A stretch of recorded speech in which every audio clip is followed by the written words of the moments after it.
இன்று எனது கனவு கண்ணி அவர்களுக்கு முன்னாடி இருந்து உங்களுக்கு பேசுவதில் ரொம்ப சந்தோஷப்படுகின்றேன்.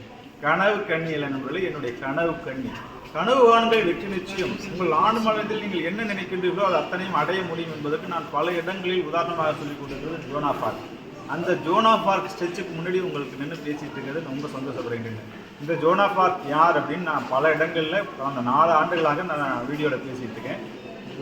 பிரான்ஸ் படையினரின் மிகப்பெரிய படைத்தலைவி, சாதாரண ஆடு மேய்க்கும் ஒரு பெண் வந்து பார்த்தீங்கன்னா ஒரு அசிரீரி வந்து தன்னுடைய கனவில் சொல்லி நீ தான் இந்த பிரான்ஸை காப்பாற்ற போகிற அப்படின்னு சொன்னோன்னே உடனே தன்னுடைய ஆழ்மனசு சக்தி மூலம் விஸ்வரூப சக்தியை பெற்று அவர் வந்து பிரான்ஸோடைய படைத்தளபதியாக மாறி ஆங்கிலேயர்கள் ஓட ஓட விரட்டி பல போர்களில் ஜெயிச்சு பிரிட்டிஷில் வாழ்கிற எல்லோருக்குமே ஒரு மிகப்பெரிய கனவுலக சக்கரவர்த்தியாக இருந்தால்.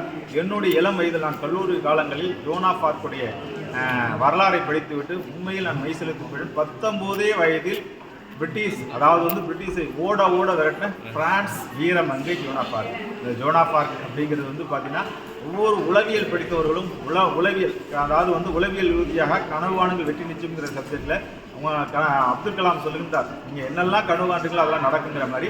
கிட்டத்தட்ட 1800ஆம் ஆண்டுகள்லேயே தன்னுடைய ஆழ்மன சக்தி மூலம் உலகை வென்று காட்டிய ஒரு வீரமங்கை.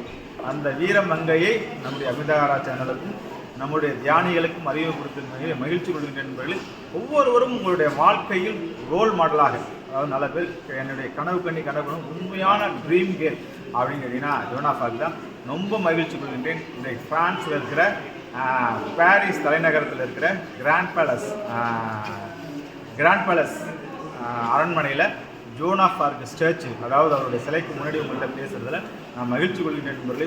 எல்லோருக்கும் ஜோனா பார்க்கோட ஆட்சி கண்டு இந்த வாழ்க்கையில் வெற்றி பெற வேண்டும், பிரம்மாண்டமான வாழ்க்கையில் பயணிக்க வேண்டும், எல்லோருமே நம்முடைய ஆழ்மனதை பயன்படுத்தி பிரம்மாண்டமான வெற்றி அடைய முடியும் என்பதற்கு இந்த இடத்திலிருந்து உங்களை பேசுகின்ற என்பதிலே